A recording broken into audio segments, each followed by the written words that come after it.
Bonjour à toutes et à tous. Merci infiniment d'être là pour cette ouverture. Le programme dit cérémonie d'ouverture, c'est quand même un petit peu prétentieux, ça n'a rien de cérémonial. C'est juste le plaisir de se retrouver pour cette nouvelle édition de Lire sur la Sorgue. On a un programme fourni ce matin avec beaucoup de variétés, de rencontres avec des auteurs, avec des lecteurs et des lecteurs très différents, mais qui ont, pour les uns et les autres, pris très à cœur de préparer cette manifestation qui ouvre donc plusieurs jours de rencontres, de débats, de surprises, d'entretiens, évidemment de signatures, puisque un auteur ne se déplace jamais sans son petit sac avec ses livres dedans pour les signer à ceux qui veulent. Avant de commencer, je vais donner la parole à Maria et à Julie, ce sont les deux vice-présidentes du festival, qui vont nous raconter en quelques mots, il ne faut pas être trop long, cette aventure. Allez Julie, au hasard. Bonjour à tous, merci d'être là ce matin avec nous. Cette année, nous avons décidé, contrairement aux années précédentes où on avait travaillé sur une cérémonie de clôture du festival, d'imaginer une cérémonie d'ouverture en intégrant les partenaires avec lesquels on travaille depuis le début en fait, de cette aventure. Et on s'est dit pourquoi ne pas imaginer comme une émission de télé avec un plateau, un animateur, des chroniqueurs. Et les chroniqueurs donc, de cette émission littéraire sont des représentants des structures avec lesquelles on travaille. Et ça va être super chouette. Maria. Moi, je vais vous dire un mot de ces structures avec lesquelles on travaille, puisqu'en fait, quand on dit cette cérémonie, c'est l'aboutissement d'une année de travail, d'ateliers qu'on a menés avec eux. On a réfléchi avec eux à quels auteurs on pourrait inviter, comment on pourrait les inviter, comment on pourrait les interviewer. Donc vous allez découvrir, chaque auteur aura un traitement, va être passé sur le grill d'une façon assez originale à chaque fois. Et donc on aura les adultes d'un foyer d'accueil médicalisé pour les traumatisés crâniens et du SAMSA. On aura les jeunes du lycée. On aura les personnes âgées du Clos des Lavandes et on aura les lycéens, la classe de seconde du lycée Benoît. Voilà, donc c'est tous ces publics-là que vous allez voir aujourd'hui. Et puis il y en a qui ne sont pas sur scène et que vous allez voir aussi, c'est les jeunes de l'IME qui ont aussi travaillé toute l'année pour mettre en musique en fait le générique d'ouverture et le générique de clôture de cette cérémonie. Donc en fait, on va vous laisser avec eux pour écouter ce qu'ils ont à dire. Mais quel lancement et quelle transition formidable. Merci à toutes les deux. Et je vous propose justement d'ouvrir solennellement cette cérémonie par le générique, donc écrit par les élèves de l'IME de Saint-Antoine. Dans un livre, j'aimerais trouver du foot, du rugby et du tennis. Et de recettes de viande de taureau. Dans un livre, j'aimerais trouver des histoires qui se passent la nuit, parce que il y a des animaux qui ne sortent que la nuit. Parce que parfois, on peut y voir 3 lunes. Parce que c'est là que je fais ma loi. Dans un livre, j'aimerais trouver des histoires où les phrases sont vraies, où il y a des gros mots et de la violence. Les contes de fées, c'est joli, mais je préfère ce qui est vrai. Dans un livre, j'aimerais trouver des histoires qui font pleurer et qui font peur. Qui font du bien, qui font rêver, voyager, changer. J'aimerais une histoire où je peux me transformer et devenir quelqu'un d'autre. Dans un livre, j'aimerais trouver un peu de nature pour y ressentir le souffle du vent. Pour libérer un animal que je tiens à cœur. Pour me promener avec ceux que j'aime. Dans un livre, j'aimerais trouver un coin de nature pour être seul et crier ma haine. Magnifique.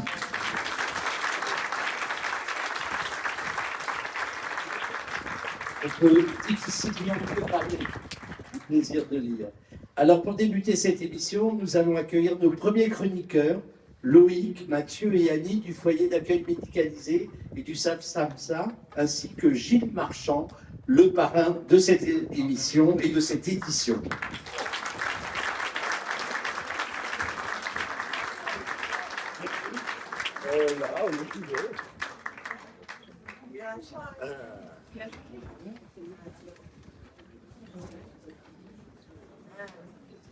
Gilles, merci d'être avec nous. C'est pas la première fois, je crois. Et qu'est-ce que c'est être parrain d'une manifestation comme ça?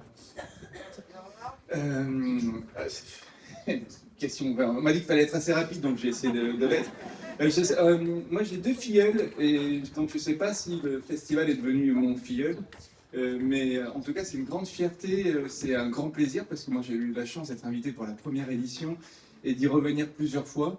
Et je trouve que c'est un des plus beaux festivals parmi tous ceux que j'ai eu l'occasion de visiter. Et donc c'est une grande fierté avant tout. Un petit mot de votre dernier livre, parce qu'on fait comme à la télé, hein, c'est-à-dire on ne vient jamais sans faire un coup de promo. Le soldat désaccordé, qui a déjà été couronné. L'histoire d'une sorte d'enquête qui est marquée par la Première Guerre mondiale et puis par ce qui peut surgir au cœur de la tragédie de l'histoire, c'est-à-dire une fulgurante histoire d'amour, dans un contexte où la Deuxième Guerre mondiale commence à se dessiner aussi. Donc il y a une sorte de tension historique et en même temps une sorte d'invariant qui est l'amour-passion. Oui, alors moi je préfère l'amour que la guerre, en règle générale. Et c'est... Oui, non, je ne sais pas si ça s'applaudit. Je vais essayer de faire mieux. Oui, donc j'avais envie d'être confronté à une autre époque avec des gens qui avaient une culture différente de la mienne, parce que dans mes romans précédents, c'est des personnages qui écoutaient le même genre de musique que moi, qui avaient la même culture cinématographique. Et là, de me plonger dans une époque plus éloignée, ça m'a obligé à réfléchir à la manière de raconter l'histoire. Et alors, puisqu'il est question d'histoire dans votre livre, nos amis ont eu l'idée de vous proposer une interview extrêmement originale. C'est une interview archéologique. Alors, de quoi s'agit-il? Vous avez ce coffre, j'ai l'impression d'être un magicien. Vous avez donc ce coffre, tout va surgir, et il y a des objets que vous avez décidé de mettre, et à chaque objet va correspondre une question. Donc Gilles, je vais vous demander de poser votre micro, vous allez fouiller dans le coffre et choisir à l'aveugle, si j'ose dire, un objet.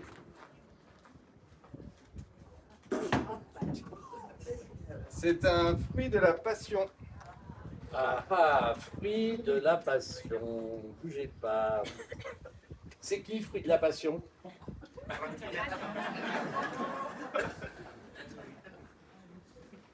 Qu'est-ce qui vous passionne dans la vie?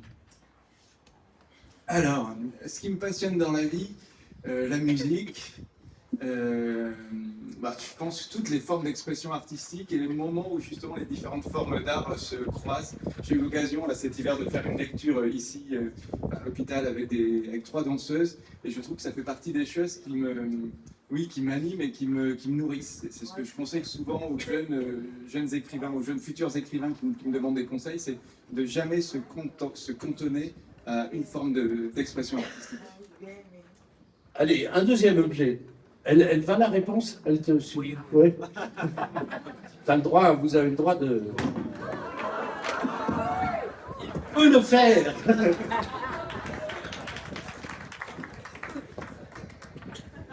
Ah mais c'est les Beatles, ça me fait tout le temps ça.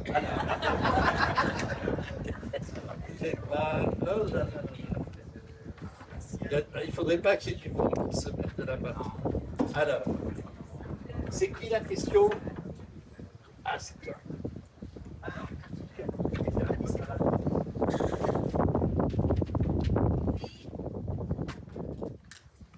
Vas-y, tu parles comme ça en le mettant sur le menton. Voilà. Gilles Marchand, quel mot sur groupe? Quelques mots sur ce groupe. Alors, 1962, non, je vais faire plus court. C'est un groupe que j'adore, moi je suis né après leur séparation. Et en fait, un jour, je suis tombé sur un documentaire où on les voit qui jouent face à la reine d'Angleterre. Et il y a John, avant de chanter, il s'apprête à chanter Twist and Shout. Et il dit que ceux qui sont aux places bon marché tapent dans leurs mains. Les autres, vous pouvez vous contenter de secouer vos bijoux. Et je trouve que c'est une bonne manière de commencer un concert. Voilà. Est-ce que vous pouvez nous trouver un troisième objet sans faire tomber le coffre? Ouais, j'ai une deuxième chance. Est-ce qu'on pourrait le prendre en photo? Ça peut toujours servir.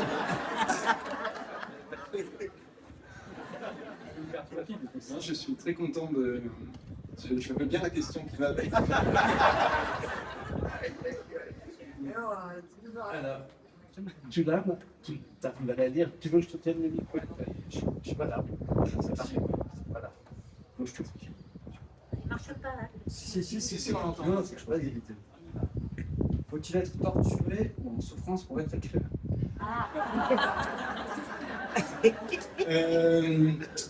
Pas forcément. Ça peut aider parfois. Tu sauras celle-là. Ok. Ça peut aider, on se sert toujours quand on écrit de notre histoire, de ce qui nous a rendu heureux, de ce qui nous a rendu triste. Mais moi, je ne crois pas complètement à la posture de l'écrivain torturé et qui va mal pour écrire. Il y a beaucoup de gens dans le monde qui vont vraiment mal. Et quand j'écris, moi, mais j'écris un peu comme je fais de la musique. C'est-à-dire quand je fais de la musique, il faut que quand je prends ma guitare, je veux ressentir du plaisir. Et si c'était vraiment une torture, je pense que j'irais plutôt boire des bières avec des amis. Bon, bah écoutez, vous savez ce qu'on va faire? On a ouvert avec vos questions. Je propose qu'on ferme tout à l'heure la cérémonie avec une nouvelle rafale de questions. Et en attendant, on vous remercie beaucoup, beaucoup pour l'imagination. Je peux le garder. Et je suis sûr que dans les objets pris, ils sont là. Après, on verra. Je suis sûr que c'est la première fois quand même, hein, un salon du livre avec un martinet. Enfin, en tout cas, dans l'espace public. Le reste, je sais pas.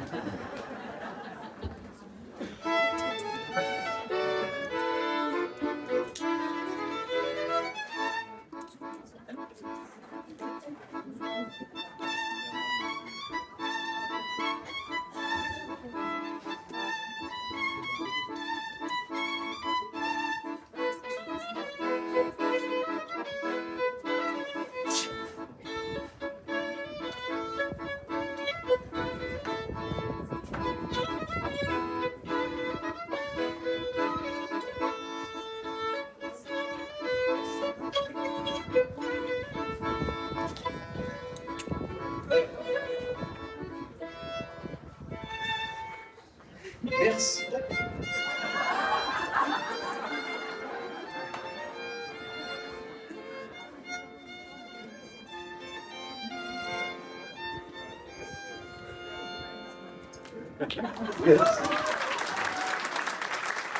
Merci donc Sylvine et Christophe qui nous accompagnent pour ces intermèdes. Et vous avez vu, on n'a pas répété, donc j'ai fait le béotien là, qui applaudit entre deux mouvements d'un concerto. Donc c'était fini. Alors nous accueillons maintenant des élèves de la seconde générale 10 du lycée Benoît, ainsi que Delphine Bertolon qui vient présenter son dernier livre, La Baronne Perchée, publié aux éditions Boucher-Chastel. Bonjour à tous les trois. Delphine, merci beaucoup d'être avec nous. Avant de laisser la parole à ces jeunes gens, la Baronne Perchée, évidemment, pour quelqu'un de ma génération qui a été bercé par des écrivains, notamment italiens, et notamment un qui était l'idole de l'Oulipo, des gens comme Queneau Perret, qui s'appelait Italo Calvino, et on a tous lu, enfin tous lu, en tout cas, beaucoup d'entre nous avons lu Le Baron Perché. Évidemment, quand on lit La Baronne Perché, on se dit c'est sa sœur, ou sa fille, ou sa cousine. Oui, sa petite fille plutôt, en effet. Parce que c'est vrai que c'est vraiment, moi, c'est la lecture récente du Baron Perché qui m'a donné cette idée-là, de faire une version à la fois moderne et féminine avec le même point de départ, c'est-à-dire une petite fille qui, pour emmerder son père, monte dans un arbre et ne veut plus descendre. Alors, le thème est évidemment très malicieux et en même temps, il vous permet de dire des choses extrêmement intéressantes et importantes sur cette difficulté d'abord à être parent, peut-être cette difficulté spécifique du rapport entre le père et sa fille. C'est pas un père indigne, c'est un père qui fait ce qu'il peut, comme on pourrait dire. Et en même temps, ce qu'il peut, c'est trop peu. En tout cas, c'est pas exactement ce qu'attend sa fille, même si elle-même ne sait pas très précisément ce qu'elle attend de son père. Mais ce qu'elle sait, c'est que ce qu'il lui donne, c'est pas assez. Oui, exactement. Allez, au menton comme ça. Comme ça. Ouais. Oui, c'est une histoire d'incommunicabilité en fait entre un père et sa fille ado. Et alors, il y a un très gros secret aussi qui pose problème. Mais c'est vrai que moi, ça m'intéressait parce que je l'ai vécu. Alors moi, j'ai la chance d'avoir une famille tout à fait ordinaire, des parents très gentils, même pas divorcés. Donc c'est peut-être pour ça que les familles dysfonctionnelles... Ça n'a rien d'ordinaire, ça au contraire, c'est extraordinaire. C'est extraordinaire, ouais. Mais malgré tout, je me rappelle très bien que l'adolescence, pour mon père, ça avait été compliqué. Et les pères ont toujours beaucoup de mal à voir grandir leur fille en particulier. Et donc ça m'intéressait de traiter de ce sujet-là parmi beaucoup d'autres. Et sur l'incommunicabilité, en effet. Et c'est intéressant aussi dans la période qu'on connaît où justement les familles se décomposent, se recomposent, enfin il y a toutes les arabesques possibles. Quelque chose est très fort dans le lien des petits-enfants aux grands-parents aussi. Ça, on en parlera tout à l'heure. C'est comme s'il y avait besoin aujourd'hui d'avoir des repères dans le désordre des familles, on dirait aujourd'hui. Oui, absolument. C'est sûr qu'il y a quelque chose de symbolique aussi dans cette histoire de baronne perchée et d'arbre, parce qu'il y a beaucoup de questions de racines, finalement. Donc le symbole de cette adolescente qui fait une fugue et s'installe dans une cabane en haut d'un arbre, c'est aussi une manière de parler des racines familiales et du besoin qu'on a de savoir d'où on vient pour se construire. Et là, en l'occurrence, la jeune fille, elle ne connaît pas sa mère. On lui a raconté qu'elle était partie, mais c'est plus compliqué que ça. Eh bien, merci. On va laisser la parole à ces deux jeunes gens. Lequel commence? Armand. Comme on dit, Delphine Berthelon a plusieurs cordes à son arc. Elle sait écrire des poèmes, des scénarios et des romans. Elle a même failli être prof et ça aurait été chouette. Mais elle a finalement préféré se consacrer à l'écriture. Ne soyez pas jalouse, Madame Marissal, on vous aime beaucoup. C'est notre professeur de français grâce à qui on est sur scène aujourd'hui.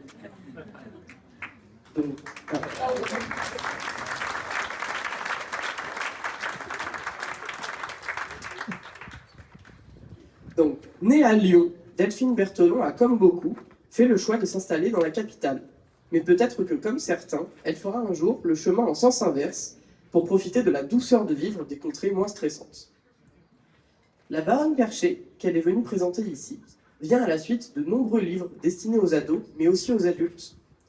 Delphine Berthelon écrit sur la famille et ses tourments, l'enfance et l'adolescence, et on a l'impression d'y être. Et puis, elle a aussi une sacrée qualité. Elle a accepté tout de suite de faire partie de cette aventure avec nous, sans savoir vraiment à quelle sauce elle allait être mangée. Alors Delphine, bienvenue à Lire sur la Sorgue. Merci beaucoup. Alors, ça c'était la présentation de l'autrice. Maintenant, on va faire la présentation du livre. Oui. À toi. Dans La Baronne perchée, on retrouve Billy, âgé de 12 ans, ainsi que son père Léo. Ils ne sont que deux depuis que la mère de Billy a disparu. Abîmée par cette perte de cet amour, Léo n'a pas su donner à Billy l'attention dont elle avait besoin. Alors elle prend les choses en main. Elle fugue. Elle trouve refuge dans une cabane perchée dans un parc d'acrobranches abandonné. Léo n'est pas un mauvais père, il est un homme en souffrance qui met d'ailleurs plusieurs jours pour remarquer la disparition de sa fille et se lancer à sa recherche. Mathilde, la mère de Billy, est la grande absente du roman. On va découvrir comment son enfance et son adolescence chaotique auprès d'une mère déséquilibrée ont amené à une rupture définitive avec ses parents. Et puis elle a croisé la route des Léo, un grand bonheur. Retrouvez jeunesse, fraîcheur et émotion avec La Baronne perchée de Delphine Berthelon.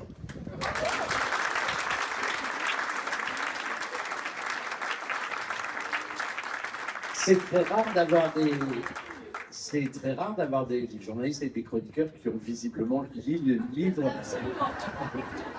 Merci pour ça. C'est une des particularités de lire sur la scène.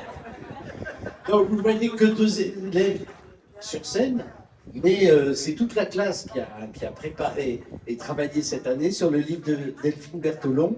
Et elles vous ont préparé une petite vidéo que je vous propose de regarder maintenant.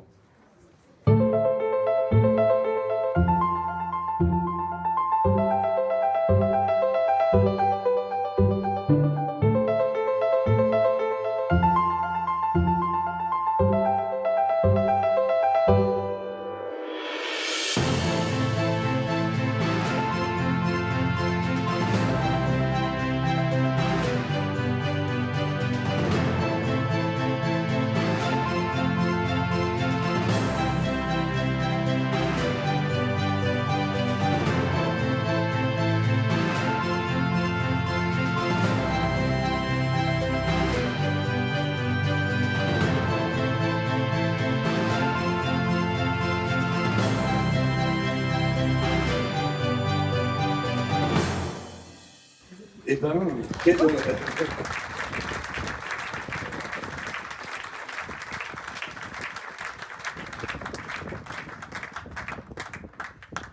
Alors, maintenant, je vous propose, Armand et Razan nous ont quittés, et d'accueillir Samy, Maëlan, Mathis. Vous êtes les porte-parole d'une interview impertinente imaginée par votre classe. Installez-vous. Il reste un micro là. Chacun se présente et pose sa question. On commence par toi? Allez, vas-y. Bonjour, enchanté, madame Delphine. Aujourd'hui, je vais vous poser quelques questions avec mes camarades de classe. Quelle est la chose la plus gênante que vous ayez acceptée par moi? Ça commence bien. Franchement, excusez-moi, ça commence par un martini, ça commence par ce genre de question, mais où sommes-nous? Alors, gênant par amour, je ne trouve pas ça, mais en revanche, par amitié, il y a un métier gênante. Et un des pires trucs, c'était justement, j'avais votre âge et j'avais accepté de partir en vacances avec mes 2 meilleures copines et leurs parents. Vous allez me dire jusque-là, rien de très gênant, sauf que c'était dans un camping naturaliste. Donc à l'adolescence, si vous voulez, c'était assez moyen et j'en garde plein de très très bons souvenirs. C'était très très gênant. En plus avec les parents et tout, oh.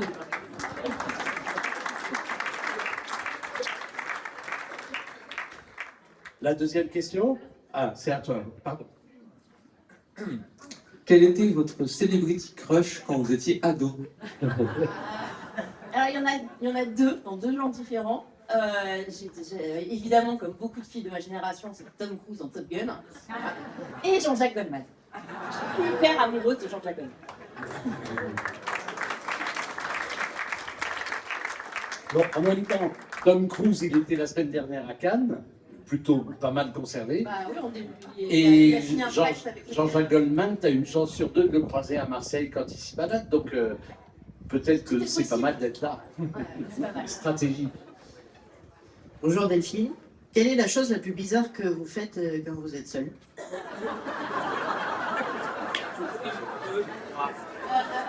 Je sais pas si c'est tellement bizarre, mais je parle toute seule.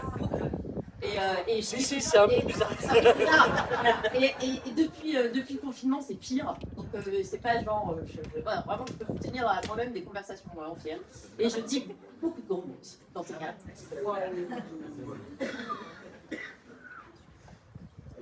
Quelle est la blague la plus drôle que vous connaissiez? C'est l'histoire de Toto. Ouais, bah, ça va être un peu de cet ordre-là, parce que je suis totalement nulle en blague déjà, parce que j'ai une très mauvaise mémoire, donc je les retiens pas, jamais. Donc tout ce que je peux retenir, c'est très court et si possible très bête. Donc par exemple, alors là, c'est l'histoire d'un pingouin qui respire par les fesses. Un jour, il s'assoit et il meurt. C'est drôle.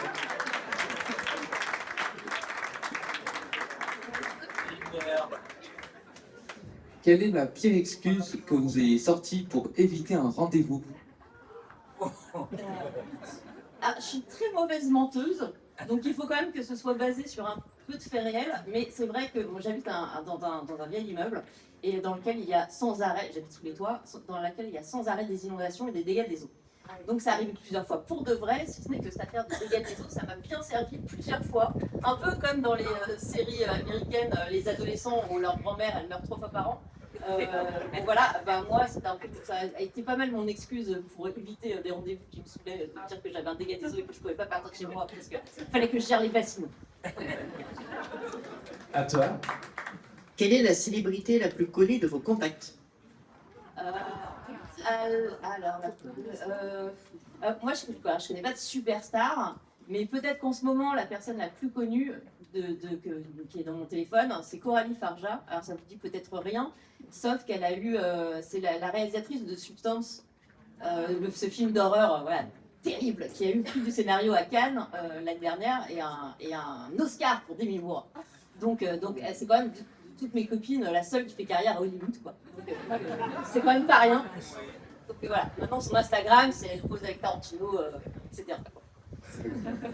C'est pas mal. Mais toi avec Tom Cruise bientôt.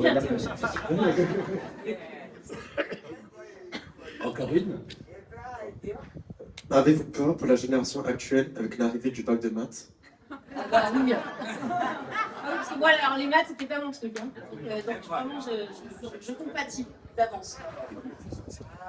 Quelle a été votre note au bac de français? Ah, c'est vieux. C'est vieux, mais je crois que j'avais eu 15 à l'écrit et 14 à l'oral. Pas mal.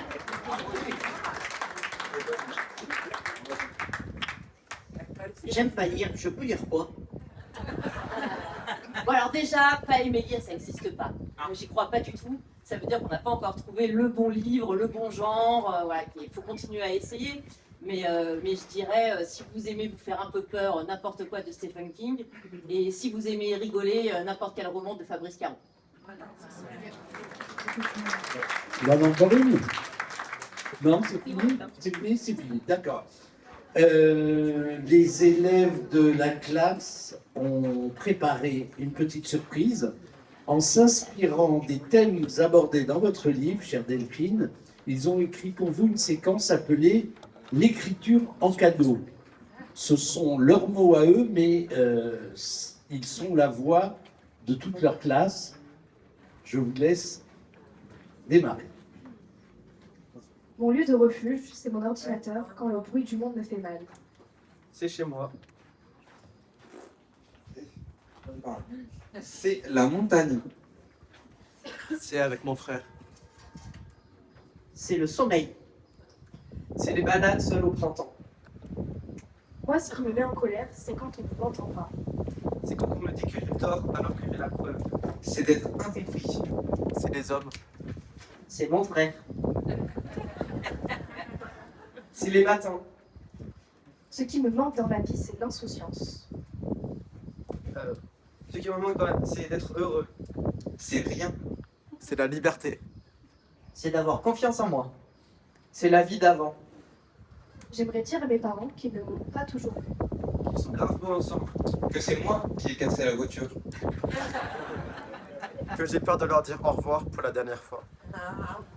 Que ça a été compliqué et que je m'en sors. Qu'ils ne sont pas aussi bêtes qu'on le leur dit. Je fuguerai si tout finit par perdre son sens. Si j'ai un autre petit frère. Si mes parents sont séparés. Si il ne sort pas de l'hôpital. Si rien du tout, je ne fuirai pas. Si c'est pour aller à la plage. Mon meilleur souvenir avec mamie, c'est quand je me suis rendu compte qu'elle était toute petite. Mon meilleur souvenir avec ma grand-mère, c'est son rougail saucisse. Avec mes grands-parents, c'est quand on partait à la mer. Avec mon grand-père quand il m'apprenait la physique. C'est les soirées crêpes quand il pleut. Avec mes grands-parents et les fêtes de fin d'année. Moi, ce qui me rend triste, c'est de ne pas pouvoir empêcher l'injustice à moi toute seule. C'est la vie, le passé et moi. C'est d'entendre les gens s'énerver pour un rien. C'est les gens sans intelligence émotionnelle. C'est de passer trop de temps sur les réseaux sociaux. C'est mon passé. Merci beaucoup. Et c'est vrai que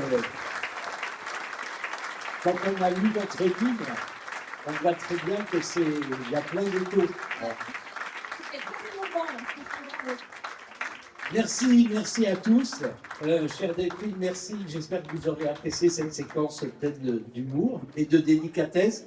On vous retrouve pour ceux qui veulent pour une rencontre croisée à la Manufacture dès cet après-midi. Ce sera à 16h30 sur le thème adolescence, troubles et rébellion. Et j'accueille maintenant Mitra Nuit, accompagnée de Marie-Claude et Jean.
Merci beaucoup à tous les deux. C'était Christophe et on vous retrouve tout à l'heure. Alors, avant d'entamer notre dialogue, nous avons, comme dans toute émission littéraire qui se respecte, une séquence coup de cœur des libraires avec une partie de l'équipe du Passeur de Lille. Je vous propose de regarder cette petite vidéo. Bienvenue dans la librairie Le Passeur de Lille, librairie officielle du festival Lire sur la Sorgue. Pour moi, le livre du festival à découvrir absolument, c'est L'Invention de Tristan d'Adrien Bosc. C'est l'histoire de Tristan Egolf, l'auteur du roman culte Le Seigneur des Porcheries. Adrien Bosc revient sur la vie de cet auteur météore, un génie littéraire qui a mis fin à ses jours à l'âge de 33 ans, et revient sur l'histoire de ce manuscrit qui a été refusé par des dizaines et des dizaines d'éditeurs américains avant d'être découvert par Patrick Modiano et d'être édité par les éditions Gallimard pour devenir un livre culte. Adrien Bosc nous livre un roman hanté, fascinant, passionnant, qui vous donnera forcément envie de lire ou de redécouvrir Le Seigneur des Porcheries de Tristan Egolf.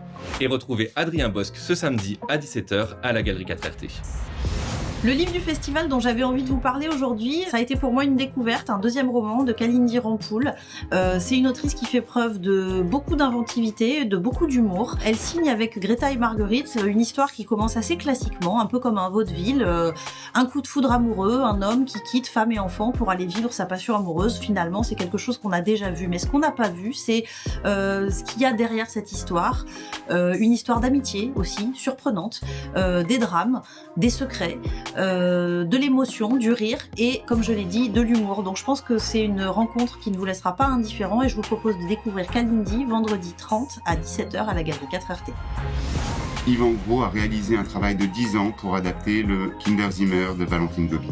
10 ans de recherche pour vous donner envie de comprendre la vie de ces femmes, de se souvenir qu'il y a aussi eu des naissances et des femmes qui étaient enceintes qui arrivaient à Ravensbrück. C'est à la fois époustouflant et cruel. La connaissance du solfège de Yvan Gros est remarquable. Il utilise les portées pour nous emmener dans son dessin et pour nous emmener dans son récit.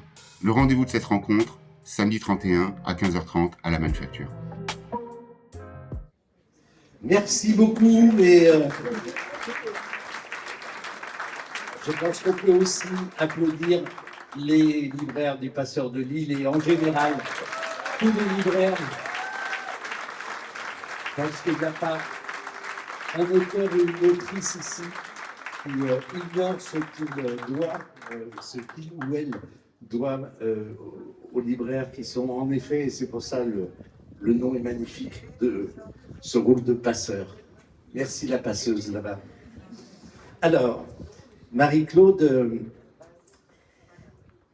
Mintra, lui, on parlait tout à l'heure des rapports des rapports difficiles entre un père et sa fille, et je disais, un peu par anticipation à notre petite rencontre, que les rapports avec les grands-parents étaient souvent des sortes de pôles de stabilité pour les enfants dans le tumulte familial. C'est exactement ce qui est l'objet de votre livre, avec une dimension en plus qui est extrêmement belle, puisqu'on va beaucoup parler des mots, de la langue, de la littérature. C'est que l'attachement de cette petite fille à sa grand-mère vietnamienne, il est à la fois enrichi et appauvri, ou en tout cas enrichi et tendu par le fait qu'elle va petit à petit quitter sa langue maternelle et grand-maternelle pour conquérir une autre langue. C'est une richesse, mais c'est aussi un éloignement, et c'est dans cette tension-là que votre récit se déploie. Oui, moi c'est sûr que ma grand-mère a été ma colonne vertébrale. J'ai été élevée par ma grand-mère, qui est venue en France en 1976, et moi je suis née en 1979. Mes parents, eux, sont venus en France au début des années 60, et donc ils travaillaient, ils m'ont laissé aux soins de ma grand-mère. Et elle ne parlait que vietnamien, elle me faisait à manger que des petits plats vietnamiens.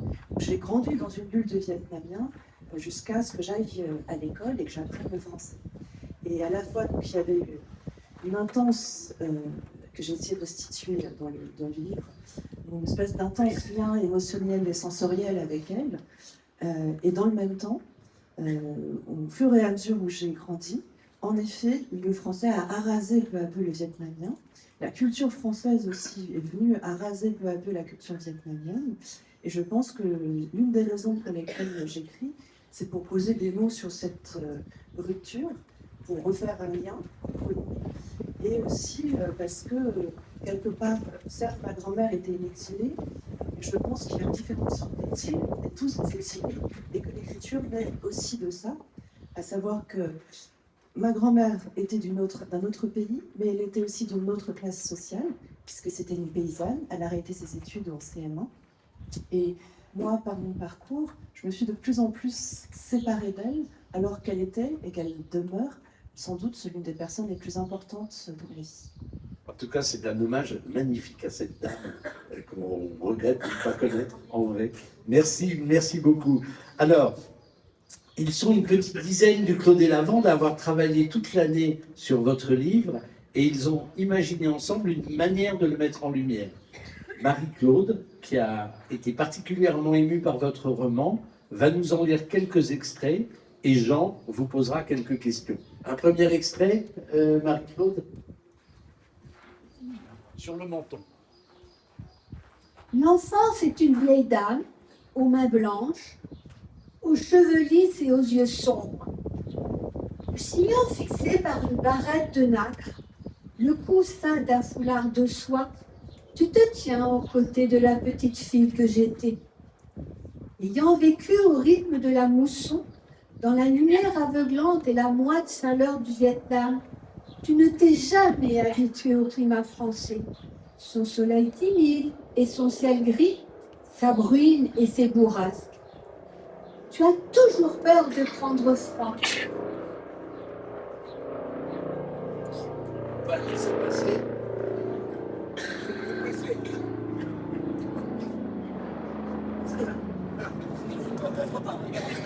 Il prend son temps.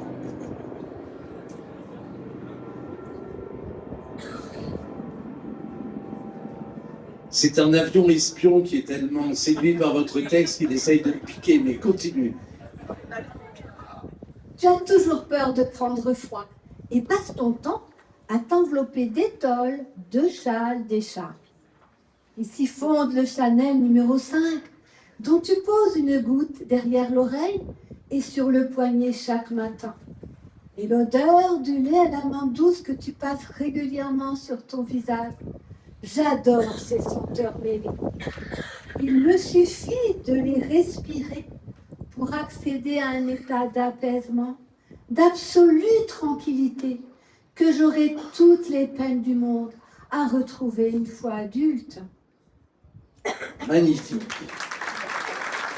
Et Jean, cet extrait vous a inspiré une question. Laquelle? Question toute simple, c'est que garde-t-on une fois que l'autre est parti? Précisément, une fois que l'autre est parti, qu'est-ce qu'il vous reste? Il vous reste des souvenirs. Il vous reste en effet des parfums. En fait, c'est presque une question proustienne, à savoir que oui, il y a des choses qui renaissent et des paysages du passé qui reviennent et des êtres aimés qui reviennent au détour d'une odeur, chez Proust, que c'est quand il trébuche aussi sur une marche, un pavé inégal.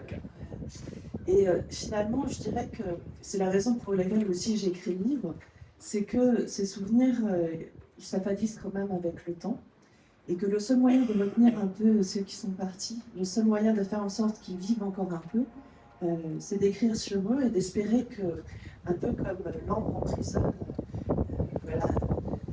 des animaux, des insectes, on peut, quelque part, à travers les mots, leur redonner un peu de vie et faire en sorte qu'ils survivent un tout petit peu plus longtemps. Un deuxième extrait. J'ai déjà écrit tout cela. Et ce que je n'ai pas dit, en revanche, c'est que toi et moi, nous sommes éloignés. Et que cet éloignement a coïncidé avec une rupture linguistique. En grandissant, j'ai troqué une langue pour une autre. Je suis passée du vietnamien grand maternel au français appris à l'école, pratiqué avec mes camarades de classe, puis avec mes parents, qui perdirent l'habitude de s'adresser à moi et à ma sœur autrement que dans l'idiome dans lequel nous évoluons presque en permanence. Vint le jour où j'ai commencé à chercher mes mots en vietnamien, et bientôt celui où j'ai cessé de les trouver. Jean, une question inspirée par ce deuxième extrait. Oui, vous racontez avoir petit à petit oublié le vietnamien que vous parliez avec votre grand-mère. N'est-il pas possible de faire vivre deux langues en même temps? Ah si, je pense qu'il est tout à fait possible de faire vivre deux langues en même temps sur les pratiques au quotidien. Justement, ce qui s'est passé déjà, c'est que ma grand-mère, en fait le vietnamien que j'ai appris, c'est le vietnamien d'une petite fille qui parle avec sa grand-mère, et donc sa grand-mère ne parle pas avec elle de littérature ou de philosophie. Donc elle parle de nourriture, elle parle du fait qu'elle a faim, froid, ou qu'elle a envie d'un câlin. Et donc, en fait, quand je parle le vietnamien, je le parle encore en vérité, mais je le parle comme une enfant. Donc je redeviens une petite fille de 5-6 ans quand je le parle. Si jamais mes parents avaient poursuivi aussi le dialogue en vietnamien, évidemment, ce serait poursuivi. Mais je pense qu'il y a aussi des raisons, non seulement pratiques, à savoir on vit entouré de Français, nos maris sont français, donc si jamais on fait une discussion autour de la table, on ne va pas la faire en vietnamien avec des conjoints qui sont français. C'est aussi ça qui a été pour moi à la fois, je comprenais pourquoi on était obligé d'utiliser le français, mais un déchirement parce que ma grand-mère était aussi là, et elle ne parlait pas français. Donc elle restait à la table, elle avait la place d'honneur, mais en fait elle ne comprenait pas évidemment tout ce qu'on se disait, et souvent ma seule manière de m'excuser en fait de cette impolitesse, c'était de lui prendre la main et de la serrer pour lui dire mais je suis toujours là, je t'aime toujours. Mais sinon, mon regret, c'est évidemment de ne pas avoir réussi à perpétuer les deux langues, les deux cultures, d'une façon ou d'une autre. Mais je comprends que quand on quitte un pays pour un autre, il y a aussi ce choix-là. Est-ce qu'on ne va pas considérer le nouveau pays comme une page blanche sur laquelle on laisse les enfants écrire leur propre histoire, qu'on défasse, je dirais, les tragédies du passé, il y en a eu beaucoup dans la vie de ma grand-mère et de mes parents, et de se faire quelquefois, avec l'eau du bain, on jette aussi des choses importantes, comme la langue. Avant le dernier extrait et la dernière question, on va regarder une vidéo que votre groupe a enregistrée pour lui. Découvrons-la.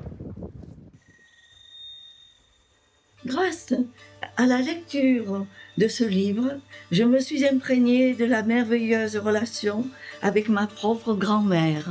J'ai aimé la tendresse silencieuse d'une grand-mère lumineuse et la réponse de sa petite fille qui ne veut pas perdre ses souvenirs. Ce que j'ai beaucoup apprécié à la lecture de ce livre, c'est la complicité entre la grand-mère et sa petite fille qui fait écho à ma propre histoire et suscite en moi plein d'émotions. J'ai aimé dans ce livre ce que la grand-mère a transmis à sa petite fille. Cette force inouïe, cette tendresse pleine de saveur qui est devenue au fil du temps une source de vie et d'espérance extraordinaire pour l'autrice et sa famille. Pour moi, le pays de la poésie est le couvercle d'une boîte en bois où sont rangés des crayons de couleur, ou encore une étagère où se pressent quelques livres à la couverture fatiguée, ou aussi un sac de billes colorées gagné à l'école pendant les récréations et qui, ouvrez les guillemets, comme des oiseaux de feu, jettent leur couleur de lumière. Merci infiniment. Et on se quitte avec un dernier extrait de ce beau livre.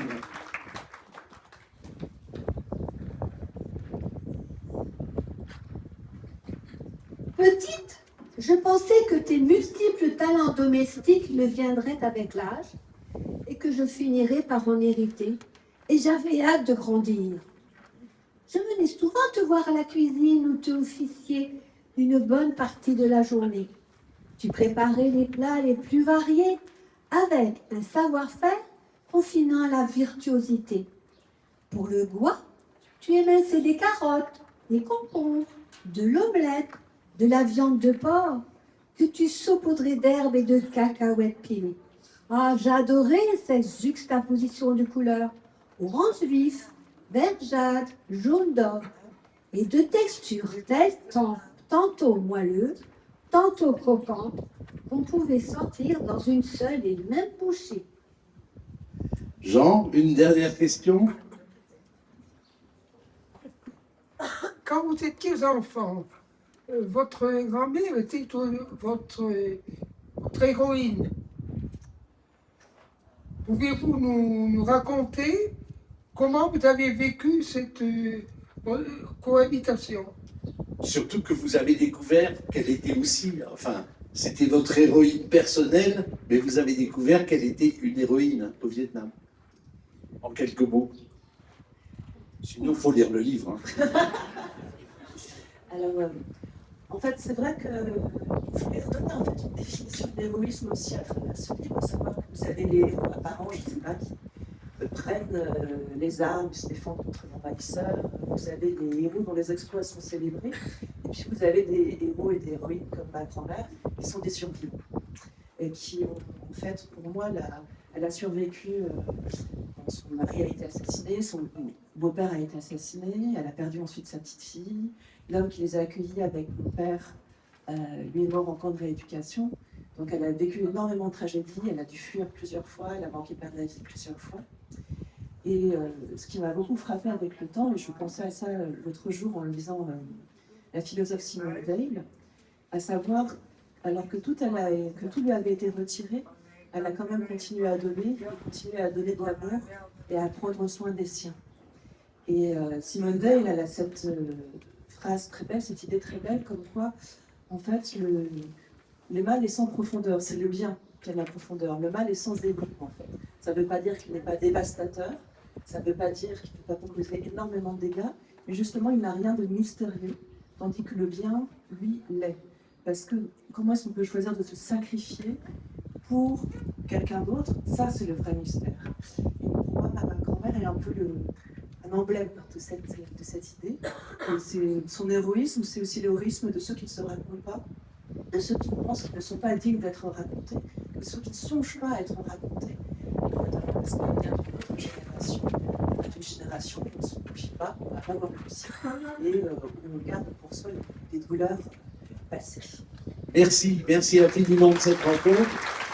Nous, on peut vous retrouver dès 14h à la galerie 4FP pour une rencontre croisée autour du thème famille, secret, silence et transmission.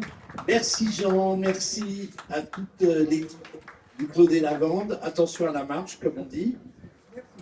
Et je vous propose un nouvel intermède musical avec Sylvine et Christophe.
Merci beaucoup. Je vous compte accueillir maintenant les jeunes de la mission locale et l'ARATA.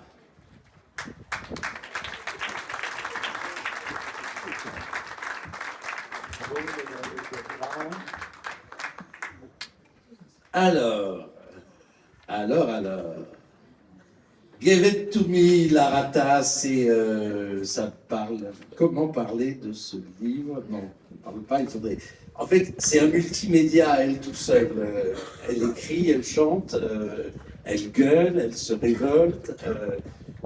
Le livre est, j'allais dire parrainé, non, est marrainé, pas par n'importe quelle marraine, en l'occurrence Virginie Despentes. Et voilà, vous êtes une sorte de fille adoptive de Virginie. Ce qu'il y a de passionnant dans ce livre, c'est pas à mettre entre... Enfin, on dit c'est pas à mettre entre toutes les mains. Si, c'est à mettre entre toutes les mains, mais ça déménage un peu. Le thème, c'est quand même les femmes, les révoltes des femmes, la trace d'un féminisme qui existait bien avant même que le mot existe. Et on a tous en mémoire un tube en France de Nicoletta qui avait adapté Mamie Blues.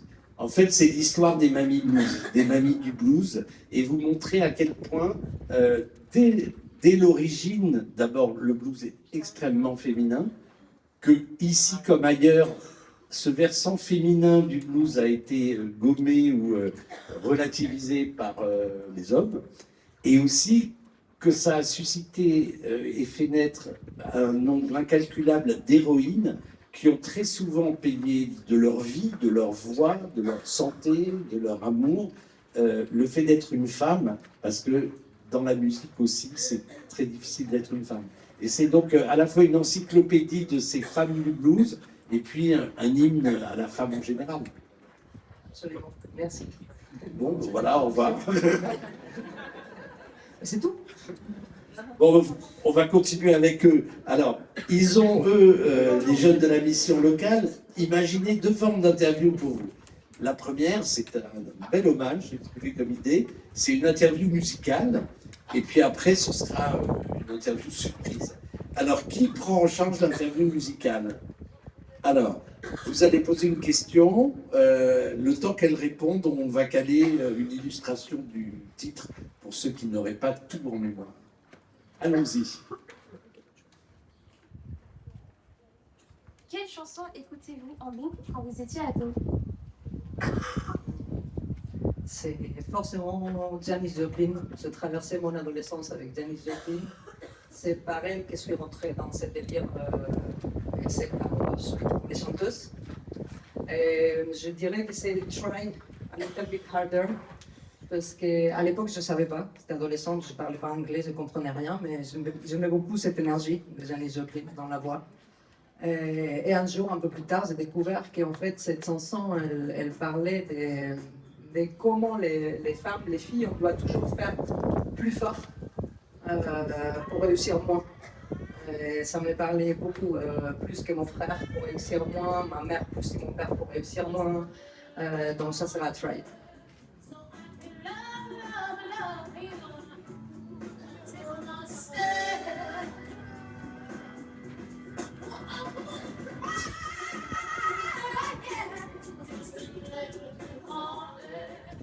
Deuxième question, Mélissa. Ah non, pardon, c'est pardon. Le micro sur le menton, pardon. Quelle chanson symboliserait pour vous le fait d'être une femme? Celle-là, elle est difficile. Il faudrait d'abord définir ce que c'est une femme. Pour moi, ça change tous les 3 minutes. Vraiment tous les 3 minutes. Donc, je dirais qu'est-ce qui... 3 minutes, c'est déjà long. Hein. C'est déjà long. Des fois, ça va plus vite encore. Et je dirais, en tout cas, par rapport à est-ce que c'est la féminité socialement, je dirais que pour moi, ce qui définit être une femme, c'est cette chanson de Jean Jett qui dit Bad Reputation, où elle dit littéralement je n'ai rien à foutre d'avoir la mauvaise réputation. Je vais être qui je suis, quoi qu'il arrive.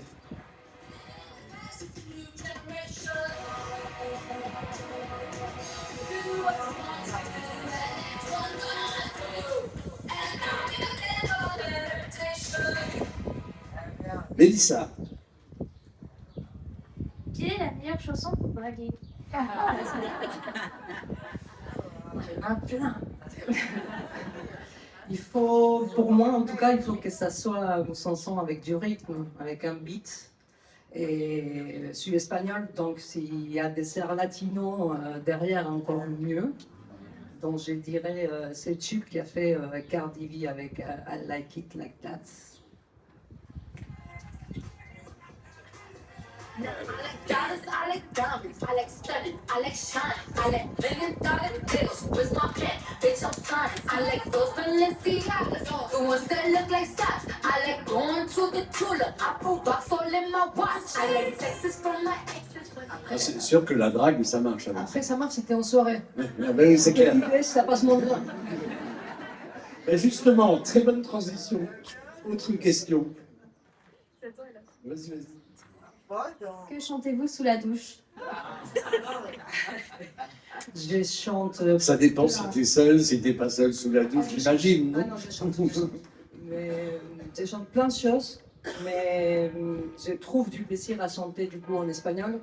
J'aime beaucoup les flamencos et les chanteuses des groupes espagnols. Et donc ma préférée c'est Rocío Jurado et son tube Como je t'aime. Como je t'aime.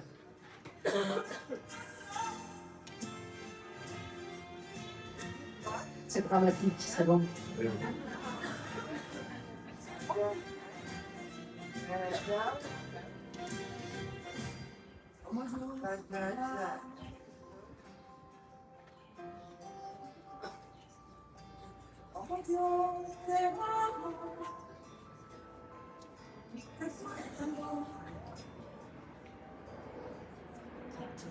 Allez vite, une autre question, parce qu'on va pas entendre la fin. Quelle est la chanson que tout le monde devrait écouter?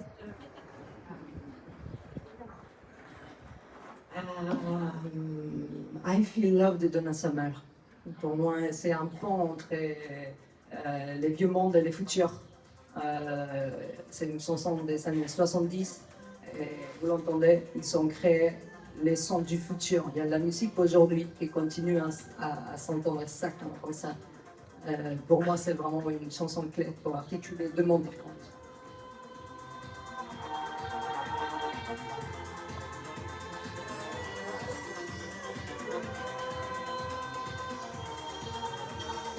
Et elle sert pour draguer aussi.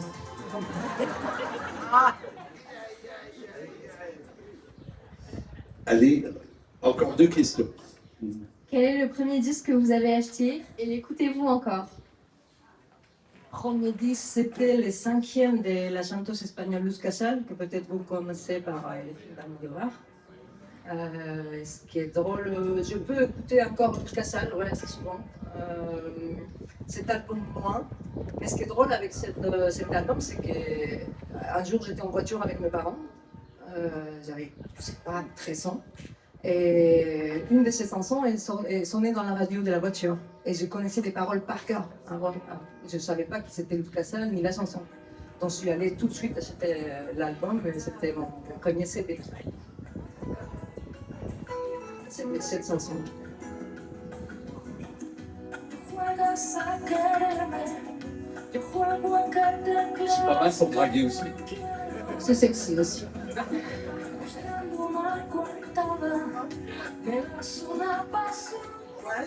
Allez, la dernière. Sans musique, que feriez-vous? En vrai, j'allais répondre je ferais rien, mais en fait, non, c'est pas vrai, je ferais tout ce que je fais, mais moins bien, avec moins de dépendance. Vraiment, la musique, c'est ma compagne de vie. Je peux rien faire sans musique et je peux tout faire avec musique. Merci beaucoup et bravo les filles pour cette interview très originale. Avant de passer à une interview autrement menée, je vous propose une vidéo tournée par des jeunes qui ont été très inspirés par le thème de votre livre. Je crains le pire. Allez-y. Pour moi, la musique, c'est un autre univers où on peut ressentir toutes les émotions. Pour moi, la musique serait une source de plaisir si on pouvait l'écouter et sans avoir honte. L'écouter, c'est se comprendre et se reconnaître. Pour moi, la musique, c'est tellement gros et impactant que c'est impossible à décrire, mais je vais essayer. Merci Mozart. Merci Funky Vincent. Pour moi, la musique, c'est une femme silencieuse parmi tous ces hommes trop bruyants. C'est un point à la fin d'une phrase qui veut dire « merci la vie ». Pour moi, la musique, c'est une échappatoire. C'est des mots qui apaisent les mots, tout en racontant leur propre histoire. Pour moi, la musique est une source d'inspiration pour mes écrits. Elle me fait sourire, elle me calme, elle me réconforte, elle photographie des instants de vie.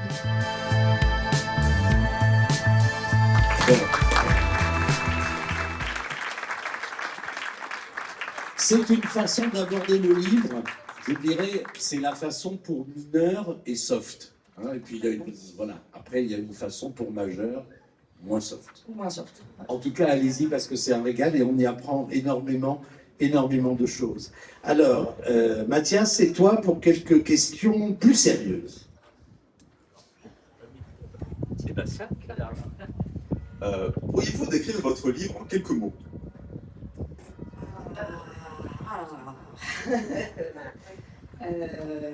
C'est un essai illustré. J'ai voulu faire une contre-histoire de la musique populaire. En fait, c'est une contre-histoire de la musique populaire. Que veut dire le titre et pourquoi l'avez-vous choisi? Give it to me, ça veut dire tourne-le-moi.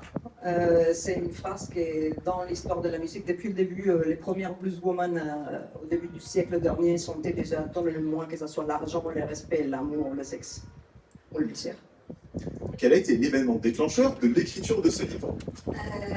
J'avais besoin d'argent. Et j'ai une inventivité pour chercher de l'argent, donc je me suis dit, un livre peut-être. Votre livre Je ne sais pas si c'était la meilleure option, mais c'est pas mal. Votre livre est-il une image complète de vous? Absolument, ouais, du début à la fin. Qu'avez-vous éprouvé lors de la sortie du livre? De la réjouissance ou de la crainte? Je voulais me casser au Panama et que personne ne sache absolument rien, que le livre ne sorte pas. J'étais en panique totale.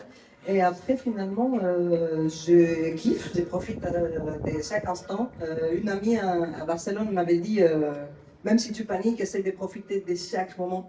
Donc je la garde dans ma tête comme un mantra et c'est ce que j'essaie de faire à chaque événement.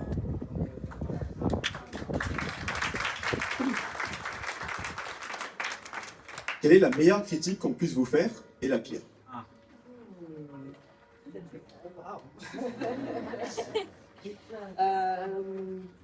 C'est drôle.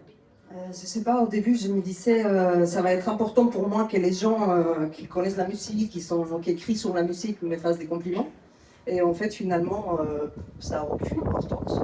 La meilleure critique, c'est que ça arrive aux gens, que tout d'un coup, ils ont écouté une chanteuse qui ne s'aimait pas forcément et qu'ils ont écouté avec d'une autre façon, avec plus de tendresse, ou même d'amour. Et la pire critique, ça sera qu'il manque des sons dans le livre. Alors qu'il y en a aussi. Pas beaucoup quand même. Ouais, ça passe. Ils sont ailleurs. Ils sont partout ailleurs. Voilà, c'est pas nécessaire. Ouais. La dernière. Vous est-il déjà arrivé de baisser les bras? Oui, mais à moitié chez moi, je les relève. Je mets une chanson et ça repart. Merci infiniment les hommes pour cette interview. Merci Larata. On peut vous retrouver cet après-midi à 16h ici dans la cour des Tendredons pour une rencontre avec Victor Laszlo, belle chanteuse, sur le thème de la musique, ainsi que demain à 11h30 pour une lecture musicale décoiffante. Et comme je vous l'avais promis, on va conclure ce moment d'ouverture avec le deuxième monde qui va concerner Gilles Marchand et son interview archéologique avec Frédéric, Sébastien et Guillaume. En attendant, Sylvie et Christophe, c'est à vous.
Test.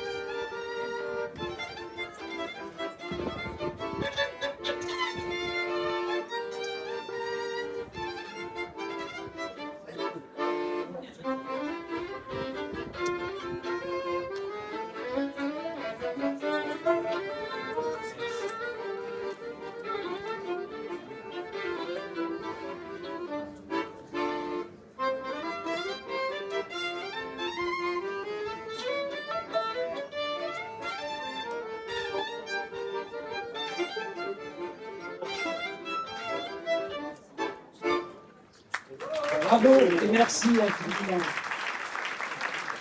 Allez, on va redémarrer avec peut-être deux questions et deux objets à aller chercher. Allons-y.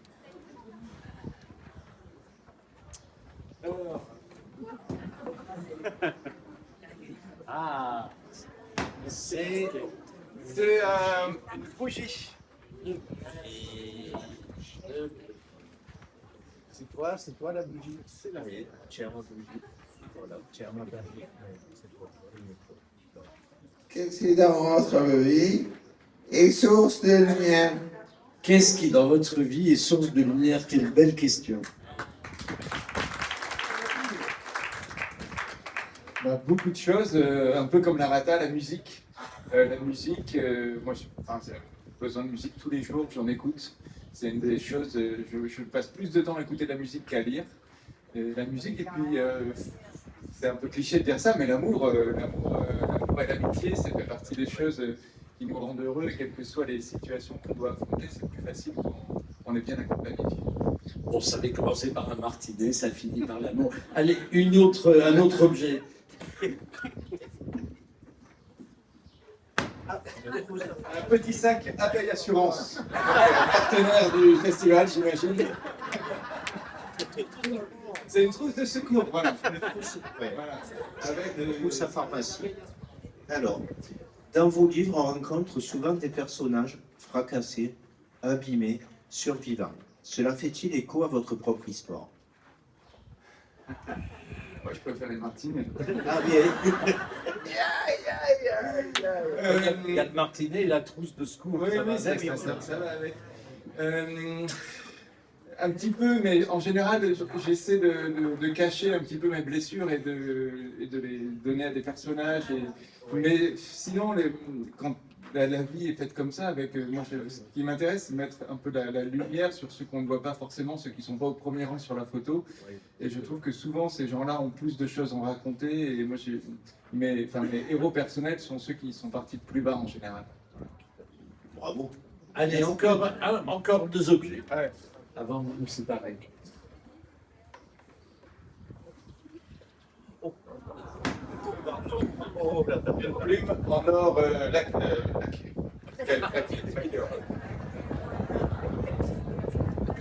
Pourquoi écrivez-vous? Alors, pourquoi écrivez-vous? Ma première, je vais vous raconter l'histoire très rapidement. Ma première rencontre avec des scolaires pour un de mes livres, c'était en 2016. J'avais sorti Une bouche sans personne. Et j'étais allé du côté de Nice pour rencontrer des élèves en carrosserie. Et en carrosserie, la littérature n'est pas une option non obligatoire, mais ils avaient une prof qui insistait, qui disait que quel que soit le métier qu'on va faire, on a besoin de lire des livres. Et donc elle m'avait invité dans ce cadre-là. Et donc j'avais une classe, il n'y avait que des garçons. Il y en avait un qui était au premier rang et qui me fixait, il me regardait droit dans les yeux, il me quittait pas, il était un peu renfrogné. Et j'avais cette sensation que la rencontre avec la classe ne serait pas totalement réussie si lui, à un moment, il n'y avait pas une interaction. Et à la fin de l'heure, alors qu'il n'avait toujours pas réagi, la prof demande est-ce qu'il y a une dernière question. Et il a levé la main et il a dit en fait, vous écrivez juste parce que vous avez peur qu'on vous oublie quand vous serez mort. Et je me demande s'il n'y a pas du juste là-dessus. Ouais. Allez, le dernier objet, merci pour cette belle histoire. Je ne sais pas si c'est un lien. C'est un ruban noir. Absolument. Ruban. Avez-vous invité plusieurs auteurs sur ce festival? Quelle est l'importance du lien quand on est un métier aussi solitaire? Ah, alors j'ai invité, j'ai quelques auteurs, je suis très content qu'ils viennent. Il y a des auteurs que j'ai soufflé non en espérant qu'ils soient invités, ça a été le cas, il y en a quelques-uns. Donc oui, le lien c'est important parce que effectivement l'écriture c'est une activité solitaire et de temps en temps quand elle est un peu solidaire c'est bien aussi, on s'aide les uns les autres, on se partage, alors ça peut être des informations, enfin des questions purement d'amitié, et puis ça peut être des informations plus pratiques, plus techniques sur dans quelle case on doit mettre les droits d'auteur pour les impôts par exemple. Voilà, c'est bien d'avoir des gens qui s'y connaissent en case. Un F, un truc comme ça. Il n'y a pas un degré ou un truc comme ça. C'est revenu non. Je ne sais pas.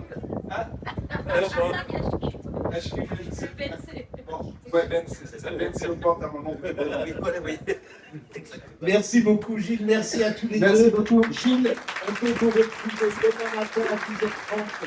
Je vous raconte que la littérature c'est pas pour toi. Le samedi à 15h30 à la manufacture pour une autre, comment raconter l'histoire.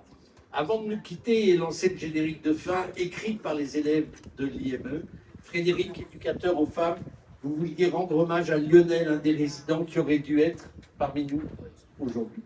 Oui, merci Michel. Voilà, juste une petite parenthèse, mais suffisamment importante pour nous, pour vous signifier que normalement à la place aurait dû se trouver Lionel Morino, l'un de nos résidents, qui a participé activement à la création de la chronique. Il vous aimait beaucoup, il nous a quittés il y a quelques jours. Donc c'est l'occasion de lui rendre hommage et aussi de rendre hommage à l'équipe éducative qui accompagnait les résidents sur cette session hier sur la Sorgue, donc Jean-Michel Dumont, Nathalie Toulousan, qu'on peut applaudir. Valérie Tonnerre et Justine Jean qui m'ont accompagné cette année. Voilà. On extrait de vous, je vous dire, parce que c'est pas si simple que ça. Et pour la petite anecdote, dans la salle se trouvent Michel Guyot et Jean-Albert Delorme, résidents au foyer, qui n'ont pas pu monter sur le plateau, mais qui ont participé à la création des questions. Et le Martinet. Michel. Bon festival à tous. Bon festival à tous. Alors, comme cérémonie se termine, vous dire deux choses. Notre prochain rendez-vous, c'est Camille Laurence qui, à 14h ici même, viendra présenter son roman Ta promesse. Derrière, il y a l'exposition Rêve pendant toute la durée du festival. L'entrée est derrière vous et c'est ouvert gratuitement. Et si vous allez entendre ma collègue Camille Laurence, vous avez un peu moins de 2 heures pour aller déjeuner. Bon appétit, bon festival. Au revoir.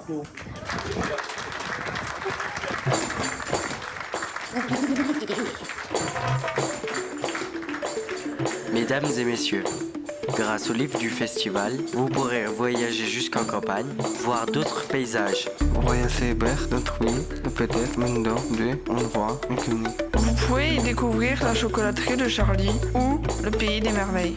Vous pourrez partir quelque part à l'autre bout de la terre sans les parents. Dans un monde à l'envers ou un monde minuscule, celui des souvenirs ou celui du zoo de la Berbène. Moi, j'aimerais revoir les dinosaures et en adopter un. Grâce au livre du festival, vous pourrez voyager dans le temps. Vous y faire des amis et rencontrer des personnes qui ont besoin d'aide. Vous découvrirez de nouvelles saveurs, d'autres cultures et apprendrez d'autres langues. Moi, j'aimerais revoir mon papy décédé, rigoler et manger des sardines avec lui tous les jours. Vous pourrez aussi enfourcher un vélo à 30 roues, grimper dans une voiture volante et escalader un éléphant à 3 roues.